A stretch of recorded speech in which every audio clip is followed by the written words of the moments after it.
सिवान जिला के गोरिया कोठी अंचल के आज्ञा मैदान में 21/5/2024 के एगो महर्षि के आगमन हो रहल बा।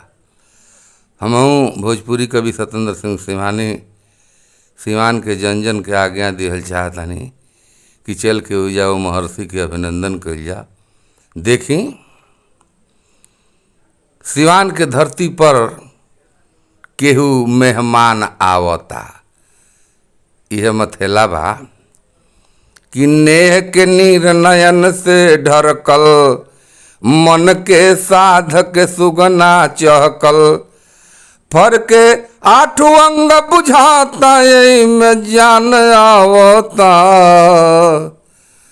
सिवान की धरती पर केहू मेहमान आवता, सगरी सूध बुद्धि बिसरा के नजर भर देख बहिया जुड़ा के सुनाइल पीरा पिए यहाँ केहू भगवान आवता, भगवान आवता। सिवान की धरती पर केहू मेहमान आवता। नाव का भोर जोर बुझाता, भरम के बदरे सब चितराता।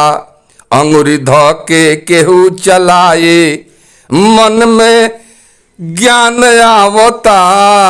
अंगुरी धो के केहू चलाई मन में ज्ञान आवता। सिवान की धरती पर केहू मेहमान आवता।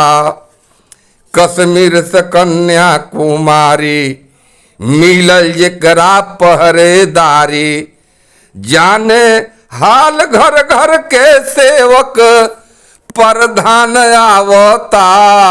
जाने हाल घर घर के सेवक प्रधान आवता। सिवान की धरती पर केहू मेहमान आवता। ऊ मानव महामहर्षि बा, ऊ दिव्य ज्ञान दूरदर्शी बा। विजयी विश्व में हमारा भारत के पहचान आवता। सिवान की धरती पर केहू मेहमान आवता। बाराष्ट्र धर्म अनुरागी, सगरी राग रंग के रागी। जागी भाग देश के जन जन के पहचान आवता। सिवान की धरती पर केहू मेहमान आवता। आई अंतिम मंदबा पूरा सिवान जिला का ओर से अभिनंदन करता नहीं हम वो महर्षि के कि हे मानस पुत्र सिवान की धरती पर सादर अभिनंदन बा। हे मानस पुत्र सिवान की धरती पर सादर अभिनंदन बा।